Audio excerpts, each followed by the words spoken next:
หลังจากต่อสู้กับการจราจรในเมืองใหญ่ทั้งมือแล้วก็ได้เวลาเข้าบ้านเข้าซองก่อนสิเข้าบ้านกะแวะสักหน่อยก่อนพี่น้องหาของอยู่ของกินติดไม้ติดมือเข้าบ้านเข้าซองก่อนเป็นร้านประจำที่เคยอยู่เคยกินน้ำกันมาเป็น10 ปีแล้วครับพี่น้องได้กินซ้ำนี่ก็ถือว่าสุดยอดแล้วครับอีสานบ้านเฮาครับต้องทำตัวเป็นคนอยู่ง่ายกินง่ายซ้ำนี่ก็ถือว่าสุดยอดของบ้านเฮาแล้วครับพี่น้องซึ่งเจ้าของร้านเพิ่นก็หูจักใจ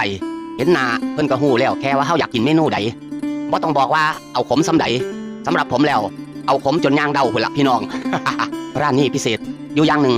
เครื่องปรุงของเพิ่นบ่ว่าสิเป็นข้าวคั่วพริกป่นเพิ่นสิขั่วเสมอก็เลยเฮ็ดให้รสชาติดีครับพี่น้องทางเจ้าของร้านเพิ่นก็อัธยาศัยไมตรีดีพี่น้องคันของกินบ้านเฮาแล้วก็ต้องยกให้เพิ่นครับพี่น้องนี่ถือว่าสุดยอดอยู่นั่นละพี่น้องคันผ่านไปผ่านมาแถวกิ่งแก้วก็อย่าลืมไปอุดหนุนเพิ่นครับพี่น้องร้านของเพิ่นอยู่หน้าไทยออโต้กราสกิ่งแก้วครับพี่น้องเสิร์ชเข้าไปได้เลยครับพี่น้องไทยออโต้กราสกิ่งแก้วมื้อนี้แม่บ้านเพิ่นอยากกินลาบสุกว่าซั่นว่าแต่อย่าสะขมหลายเกินไปเด้อเฒ่าว่าซั่นอยากกินลาบสุกแล้วก็ต้มคมๆมาสั่นว่าก็เลยจัดให้หลังจากเมื่อย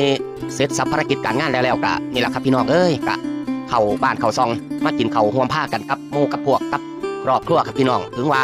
สิบ่แม่นแนวกินที่ดิบที่ดีแต่ถ้าหากเข้าใจซึ่งกันและกันแล้วแค่ซ้ำนี่ก็ถือว่าสุขแล้วครับพี่น้องชีวิตครอบครัวบ่ต้องหยังหลายเอาแค่ว่าอยู่พร้อมหน้าพร้อมตากันได้กินข้าวห่วมผ้าได้กินปลาห่วมโตซ้ำนี่ก็ดีใจแล้วพี่น้องขอให้สุขภาพแข็งแรงสุขุสุขคนได้เห็นหน้ากันทุกมือซ้ำนี่ก็เอาละชีวิตบ่ต้องคิดหยังหลายแม่นสิพบพ่อกับภาวะเศรษฐกิจเป็นจังไดก็สร้างขอให้ครอบครัวเขาอกเข้าใจซ้ำนี่ก็ถือว่าดีแล้วพี่น้อง